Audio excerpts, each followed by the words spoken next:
Halo, selamat pagi. Kita berjumpa lagi di siaran Ruang Publik KBR. Saya Ines Nirmala, senang sekali bisa hadir kembali di tengah-tengah Anda dan siaran Ruang Publik KBR seperti biasa akan menemani Anda sampai pukul 10 waktu Indonesia Barat dengan berbagai tema menarik yang dibahas setiap harinya.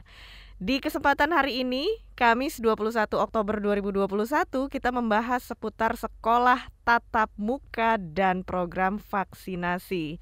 Siaran hari ini juga dipersembahkan oleh Kata Data dan memang saat ini pemerintah mengizinkan dilakukannya pembelajaran tatap muka terbatas atau PTM terbatas ya di daerah yang menerapkan PPKM level 1 sampai dengan level 3. Keputusan ini diberlakukan untuk mengatasi dampak pandemi COVID-19 bagi dunia pendidikan. Salah satunya adalah menurunkan capaian belajar atau mengakibatkan learning loss.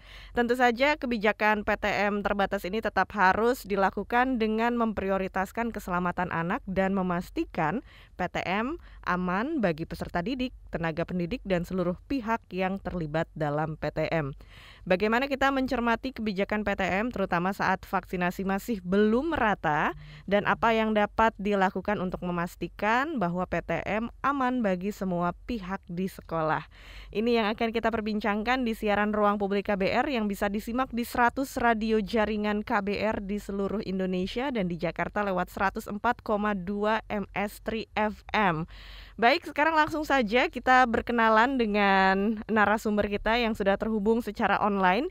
Yang pertama adalah Dr. Erna Mulati, MSc, CMFM, Direktur Kesehatan Keluarga Ditjen Kesehatan Masyarakat Kemenkes RI. Dr. Erna, selamat pagi, apa kabar? Halo Dr. Erna. Assalamualaikum warahmatullahi wabarakatuh. Waalaikumsalam warahmatullahi wabarakatuh.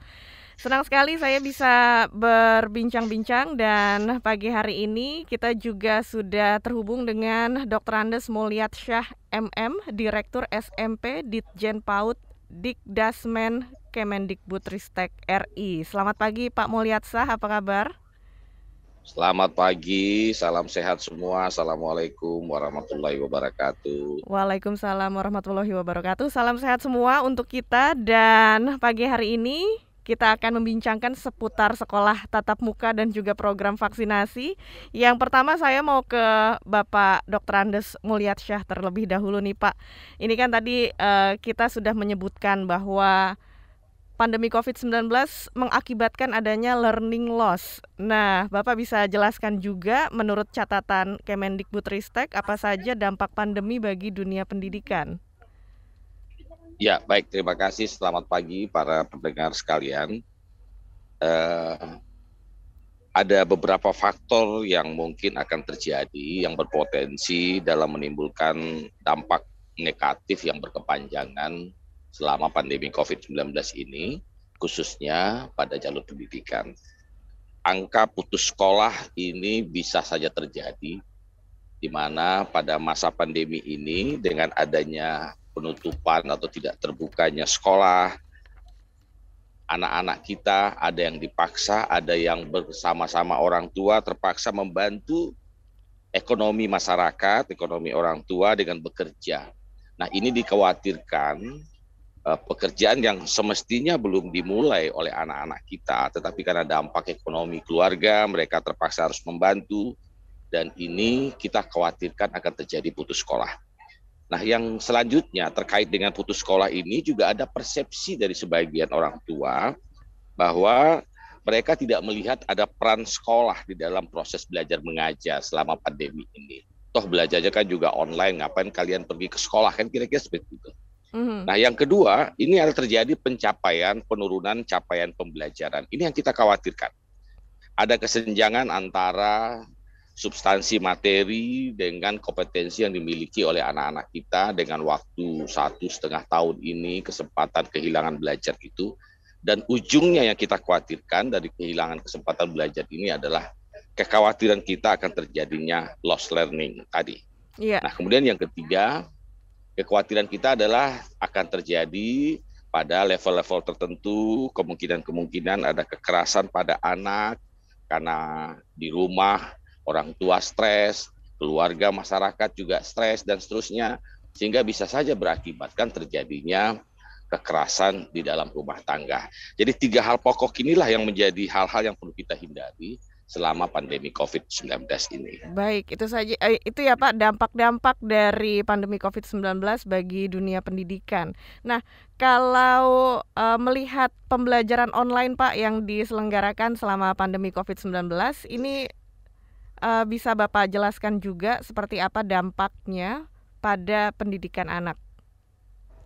Ya, tentu selama pandemi COVID-19 ini, Kementerian Pendidikan dan Kebudayaan dan Ristek tetap berupaya bahwa kita harus berupaya melakukan penekanan loss learning itu. Oleh sebab itu, maka kita melakukan himbauan dan mengajak kepada seluruh pemerintah daerah selaku pemangku kepentingan di bidang pendidikan, baik di level PAUD sampai ke level pendidikan menengah, untuk pada level-level 1, 2, dan 3, kita berharap dimulai segera pembukaan pembelajaran tatap muka ini. Ini kita takut kehilangan kesempatan belajar ini semakin berkepanjangan dengan keterbatasan infrastruktur selama kita melakukan pembelajaran jarak jauh. Kemudian tentu prinsip keutamaan bahwa kesehatan, keselamatan juga adalah penting, utama, tetapi kehilangan kesempatan belajar juga menjadi pertimbangan kita. Jadi oleh sebab itu kita mengimbau dan kita menurunkan standar-standar prosedur yang mesti dilakukan, bagaimana kalau kita membuka pembelajaran tatap muka itu dengan menerapkan protokol kesehatan, kemudian kita juga menerbitkan modul-modul pembelajaran, bahkan kita juga memberikan kurikulum dalam bentuk kurikulum khusus yang bisa diadopsi oleh sekolah-sekolah selama masa pandemi COVID-19 ini. Iya, baik. Nah, selanjutnya saya juga mau ke Dr. Erna Mulati dari Kemenkes RI. Dr. Erna, ini kita membicarakan seputar pendidikan anak di masa pandemi dan sekarang juga pemerintah sudah mempunyai kebijakan untuk melakukan sekolah tatap muka PTM terbatas dan ini juga berkaitan dengan program vaksinasi yang terus dilaksanakan bagi guru-guru ataupun anak yang berusia 12 tahun ke atas. Ini boleh diinfokan juga Dr. Erna seputar update data dari Kemenkes tentang vaksinasi bagi siswa sekolah dan juga para pendidik bagi guru. Ini seperti apa progresnya sekarang? Diaktifkan dulu, mohon maaf, Dr. Erna. Terima kasih Mbak. Sebetulnya yang kita harapkan vaksinasi untuk para guru ini harusnya sudah selesai ya. Yeah. Karena kan kita memulainya juga sudah beberapa bulan terakhir ini. Namun sayangnya berdasarkan data dari KPCPEN ya, itu disampaikan per 20 Oktober 2021, artinya 1 hari yang lalu lah ya. Ini kondisi cakupan untuk pendidik dan tenaga kependidikan yang sasarannya sekitar 5,5 juta jiwa. Untuk dosis yang pertama itu baru 62,18% atau sekitar 3,4 juta jiwa. Dan untuk dosis yang kedua itu baru mencapai 69,45% atau 2,17 juta jiwa ya.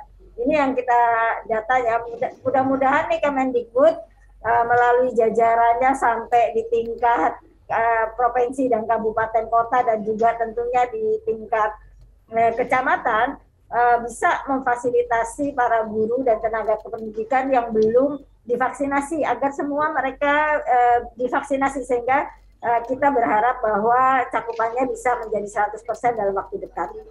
Kemudian untuk anak-anak usia 12 sampai 17 tahun dengan waktu yang sama 20 Oktober 2021 dari sasaran 26,7 juta anak yang harus divaksinasi, untuk dosis yang pertama itu cakupannya baru mencapai 14,38% atau 3,8 juta anak. Dan dosis yang kedua itu adalah 10,97% atau 2,9 juta anak. Kita sangat berharap ya bahwa terkait dengan cakupan vaksinasi pada anak ini kan peran dari orang tua sangat-sangat penting ya, sehingga literasi dari orang tua itu memang harus terus ditingkatkan, harus selalu diingatkan dengan berbagai sosialisasi dan juga mungkin pengumuman yang kita harapkan akan semakin meningkat, karena dengan vaksinasi tentunya akan meningkatkan kekebalan tubuh dari anak tersebut. Ketika dia masuk sekolah itu kan faktor pelindung dari anak tersebut bukan hanya vaksinasi, tapi bagaimana dia menerapkan protokol kesehatan yang 6M, sehingga kita harapkan si anak tidak saja terlindungi dari COVID-19, tapi juga dia tidak sampai terkena dan menularkan anggota keluarga lainnya. Mungkin itu, Mbak. Makasih. Iya. Baik, Bu. Nah, untuk daerah-daerahnya di Indonesia, di mana saja yang masih rendah cakupan vaksin untuk tenaga pendidik, guru, ataupun anak-anak 12 tahun ke atas? Mungkin bisa diberi informasinya? Kebetulan saya nggak punya data yang terakhir ya, yang terupdate per provinsi, kabupaten, kota. Tapi dari beberapa cakupan sekitar dua minggu yang lalu, memang yang paling banyak itu memang daerah ya, sama dengan vaksinasi lainnya. Sebetulnya seiring sejalan sih sebetulnya ketika katakanlah vaksinasi di suatu provinsi untuk masyarakat umum itu tinggi, biasanya cakupan untuk guru dan tenaga pendidikan dan juga anak sekolah itu juga cukup tinggi. Sedangkan kalau dia rendah, itu juga rendah. Jadi memang ini PR kita ya, PR kita artinya bagaimana kita memotivasi mereka agar mau divaksinasi. Mungkin itu, Mbak. Iya. Ya, nanti terkait dengan data yang terakhir itu yang mungkin harus kita tarik lagi, soalnya ini harus narik satu persatu provinsi dan kabupaten. Iya. Nah, dengan progres vaksin terhadap guru dan juga anak 12 tahun sekarang ini, apakah bisa dibilang bahwa kita ini, Indonesia ini benar-benar siap untuk melakukan PTM, dan untuk kesiapan PTM itu apa saja indikatornya ya, Dokter Erna? Sebetulnya vaksinasi itu tidak bisa menjadi salah satu, tidak bisa prasyarat bahwa dia itu bisa PTM ya. Artinya gini loh, kalau kita nunggu katakanlah semua capaiannya 100%, nanti nggak mulai-mulai kita pembelajaran tatap muka terbatas itu, Mbak. Jadi yang paling penting adalah kesiapan kita dalam menerapkan protokol kesehatan. Betul. Dan kami lintas sektor, dalam hal ini Kementerian Kesehatan, Kemendikbud, dan juga Kemenak, dan juga Kemendagri sudah melakukan berbagai langkah, termasuk adalah bagaimana kita lebih mensosialisasikan pada semua stakeholder. Dalam hal ini tidak hanya kepada masyarakat secara umum, tapi juga bagaimana sekolah itu mempersiapkan dan juga terkait dengan penguatan dari tim UKS di masing-masing level, baik di level tingkat pusat, provinsi, kabupaten, dan juga di tingkat kecamatan tentunya, agar protokol kesehatan itu betul-betul harus diterapkan secara maksimal ya. Dan juga terkait dengan kesiapan sarana dan prasarana yang ada di sekolah juga menjadi salah satu agenda yang sangat penting. Kami juga sedang dan juga sudah hasilnya, tapi saya belum bisa mengekspos hasilnya, dilakukan screening PCR dan juga untuk antigen dan juga beberapa antigen untuk melihat bagaimana dengan situasi dan kondisi anak-anak kita dan juga guru kita yang melakukan pembelajaran tatap muka. Dikarenakan katakanlah mungkin cakupan vaksinasi di level masyarakat juga cukup tinggi, kemudian juga mungkin virulensi dari virus itu juga tidak terlalu ganas mungkin ya, yang beredar saat ini beda dengan yang Delta kemarin ya, dan juga daya tahan tubuh dari anak-anak kita yang bagus dan juga para guru yang bagus, sebagian memang mungkin kemungkinan besar akan tidak menunjukkan gejala atau OTG, tapi artinya yang paling penting adalah bagaimana protokol kesehatan itu tetap harus dilakukan, konsekuensinya baik ketika dia keluar dari rumah, kemudian ketika dalam perjalanan, ketika dia masuk di dalam sekolah, ketika dalam proses pembelajaran di sekolah dan juga berada di sekolah, demikian juga pada waktu dia pulang dan juga bagaimana dia bersikap ketika dia akan memasuki rumah. Nah, itu menjadi sesuatu hal yang sangat penting. Iya, kalau mau ya pakai juga masker ketika katakanlah dia tidak pede apakah saya ketularan atau tidak karena tanpa gejala gitu. Kadang-kadang sebagian memang menggunakan hal itu. Baik, Dokter Erna. Oke, sekarang sebentar lagi kita akan jeda iklan sejenak, tapi sebelumnya kita beri kesempatan dulu untuk pendengar kita yang sudah bergabung lewat line telepon. Ada Ray di Kemang. Halo, selamat pagi Ray. Halo, selamat pagi. Iya, apa yang mau disampaikan kepada narasumber kita? Mau nanya aja nih. Ini sebenarnya kan kita kan kebanyakan sudah terbiasa dengan anak-anak itu terbiasa dengan belajar di rumah ya, dan kegiatannya itu hanya di rumah gitu untuk kegiatan sekolahnya. Iya. Ini ada campaign untuk biasa lagi nggak sih untuk belajar di sekolah? Kan pasti kan ada langkah campaign-campaign yang kan anak-anak kan terbiasa di rumah yang mungkin lebih santai ya kelihatannya. Oke. Gitu. Campaign supaya anak-anak terbiasa belajar di luar rumah, belajar tatap muka lagi gitu ya? Iya. Oke, baik, nanti mungkin akan dijawab Pak Mulyadsya, tapi setelah jeda yang berikut ini. Terima kasih Ray di Kemang, Jakarta, dan jangan kemana-mana, tetap di Ruang Publik KBR.